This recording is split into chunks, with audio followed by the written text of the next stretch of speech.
আজ বাংলাদেশের সকল এমপিওভুক্ত শিক্ষা প্রতিষ্ঠানে পালিত হয়েছে কর্মবিরতি কার্যক্রম। বাগেরহাটে গরু চুরি, মধ্যরাতে তালা ভেঙে নিয়ে গেল 2টি গরু, ক্ষতির পরিমাণ 2 লক্ষ টাকা। ফকিরহাটে আন্তর্জাতিক দুর্যোগ প্রমোশন দিবস পালিত।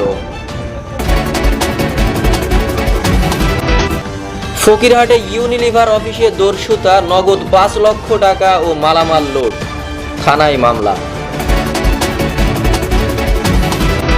প্রিয় দর্শক, আসসালামু আলাইকুম। দৈনিক সংবাদ বাগেরহাটে আপনাদের সকলকে স্বাগতম। আমি আছি মোহাম্মদ রবিউল ইসলাম বাদশাহ আপনাদের সাথে। এতক্ষণ শুনছিলেন সংবাদ শিরোনাম, এবার বিস্তারিত।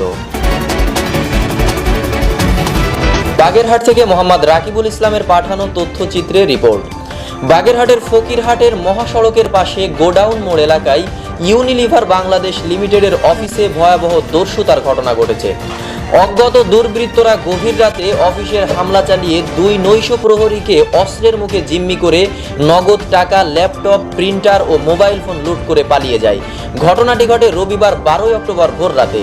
এ ঘটনায় Unilever Bangladesh admin manager Manzurul Karim বাদী হয়ে অজ্ঞাতনামা 4 জন আসামিকে বাদী করে ফকিরহাট মডেল থানায় একটি দস্যুতার মামলা দায়ের করেন। পুলিশ ও ইউনিলিভার কর্তৃপক্ষ জানায়, রাত প্রায় 4টের দিকে মুখোশধারী একদল দুর্বৃত্ত অফিসের পেছন দিকের দরজার শিকল কেটে ভেতরে প্রবেশ করে। নৈশ প্রহরী শেখ আরিফুল ইসলাম ও সোহেল শেখ বিষয়টি টের পেলে তাদের অস্ত্রের মুখে জিম্মি করা হয় এবং হাত মুখ বেঁধে রাখা হয়। পরে দুর্বৃত্তরা অফিসের ড্রয়ারের তালা ভেঙে নগদ 5,08,000 টাকা, 2টি ল্যাপটপ, 2টি প্রিন্টার ও 6টি মোবাইল ফোন নিয়ে পালিয়ে যায়। জিম্মি হওয়া নৈশ প্রহরীরা জানান, দুর্বৃত্তরা পিস্তল দেখিয়ে ভয় দেখায় এবং আমাদের মারধর করে এবং মোবাইল ফোন কেড়ে নেয়। পরে তারা 999 নম্বরে ফোন দিলে ফকিরহাট থানা পুলিশ ঘটনাস্থলে পৌঁছলে তদন্ত শুরু করে।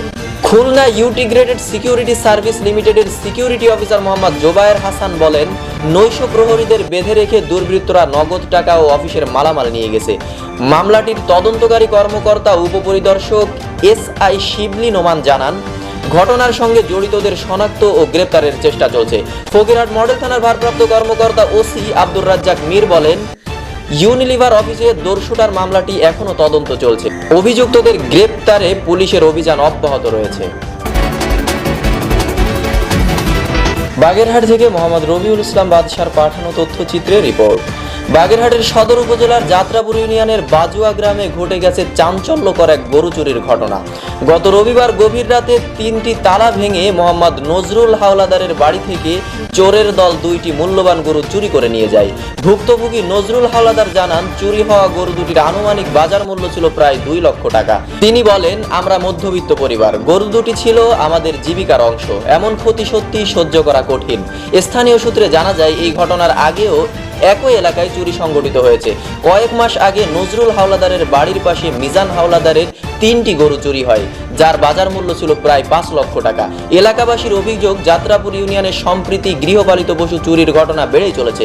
স্থানীয়রা প্রশাসনের কাছে নিয়মিত টহল ও কঠোর নজরদারির দাবি জানিয়েছে। এলাকাবাসী প্রশাসনের সংশ্লিষ্ট কর্মকর্তারা জানিয়েছে, বিষয়টি তদন্ত করা হচ্ছে এবং চোর চক্রকে চিহ্নিত করে আইনের আওতায় আনা হবে। স্থানীয়দের আহ্বান, দেশের বিভিন্ন অঞ্চলে গরু, ছাগল, মহিষ সহ গৃহপালিত পশু চুরির ঘটনা উদ্বেগজনক হারে বাড়ছে। তাই জনগণকে সতর্ক থাকা, নজরদারি বাড়ানো এবং সন্দেহজনক চলাচল দেখলে দ্রুত প্রশাসনকে অবহিত করার অনুরোধ জানানো হয়েছে। এলাকাবাসীর একটাই দাবি, প্রশাসন যেন আরো সক্রিয় হয়, যেন আর কোনো পরিবার এমন ক্ষতির শিকার না হয়। বাগেরহাট থেকে মোহাম্মদ মফিদুল ইসলামের পাঠানো তথ্যচিত্রে রিপোর্ট। আজ দেশের বিভিন্ন জেলার মতো বাগেরহাটের ফকিরহাট উপজেলাতেও শিক্ষক কর্মচারীরা কর্মবিরতি পালন করেছেন। খানজাহানপুর মোহাম্মদিয়া সিনিয়র আলিম মাদ্রাসার শিক্ষক ও কর্মচারীরা জানিয়েছেন, তাদের ন্যায্য দাবি পূরণ না হওয়া পর্যন্ত শিক্ষা কার্যক্রম সম্পূর্ণভাবে বন্ধ থাকবে। তাদের প্রধান দাবি 3টি: এমপিওভুক্ত শিক্ষকদের 20% বাড়ি ভাড়া, 1,500 টাকা চিকিৎসা ভাতা এবং কর্মচারীদের জন্য 75% উৎসব ভাতা প্রদান। সম্প্রতি ঢাকায় জাতীয় প্রেস ক্লাবের সামনে আন্দোলন চলাকালে শিক্ষক শিক্ষিকাদের উপর পুলিশ লাঠিচার্জ ও নির্যাতনের ঘটনায় ক্ষোভ ছড়িয়ে পড়েছে সারা দেশে। এ ঘটনার প্রতিবাদে আজ 13 অক্টোবর বাংলাদেশের প্রায় 30,000 শিক্ষা প্রতিষ্ঠান একযোগে ক্লাস ও পরীক্ষা বন্ধ করেছে। আন্দোলনকারীরা বলেছেন, আমরা রাষ্ট্রের শত্রু নই, আমরা দেশের শিক্ষক, আমাদের দাবি ন্যায্য, আমরা আমাদের সম্মান ও অধিকার ফিরে পেতে লড়ছি।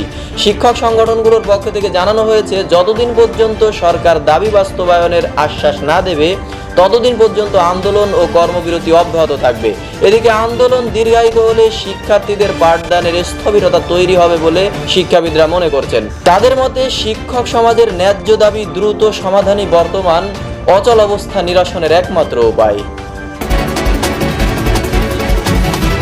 বাগেরহাট থেকে মোহাম্মদ আজিজুর রহমানের পাঠানো তথ্যচিত্রে রিপোর্ট। সমন্বিত উদ্যোগ প্রতিরোধ করি দুর্যোগ। এই প্রতিপাদ্যকে সামনে রেখে বাগেরহাটের ফকিরহাট উপজেলায় যথাযোগ্য মর্যাদায় পালিত হয়েছে আন্তর্জাতিক দুর্যোগ প্রমোশন দিবস 2025।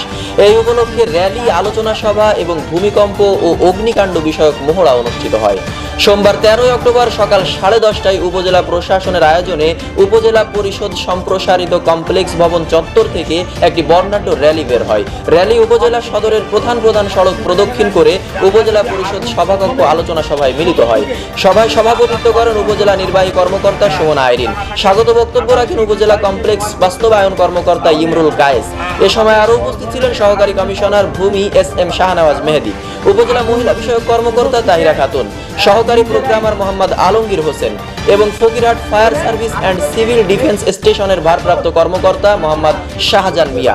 আলোচনা শেষে ফায়ার সার্ভিসের সদস্যরা ভূমিকম্প ও অগ্নিকাণ্ড বিষয়ে একটি প্রায়োগিক মহড়া প্রদর্শন করেন, যা উপস্থিতিদের মধ্যে সচেতনতা ও আগ্রহ সৃষ্টি করে। বক্তারা বলেন, দুর্যোগ প্রমোশনে প্রতিরোধ ও প্রস্তুতি দুটিরই প্রয়োজন রয়েছে। সবার সম্মিলিত প্রচেষ্টা যে কোনো দুর্যোগ মোকাবেলা করা সম্ভব। দিবসটি উপলক্ষে সরকারি কর্মকর্তা, ফায়ার সার্ভিস সদস্য, শিক্ষক, শিক্ষার্থী ও স্থানীয় গণ্যমান্য ব্যক্তিরা উপস্থিত ছিলেন। এতক্ষণ আমাদের সাথে থাকার জন্য অসংখ্য ধন্যবাদ। পরবর্তী সংবাদ দেখার আহ্বান জানিয়ে আজকের সংবাদ এখানেই শেষ করছি।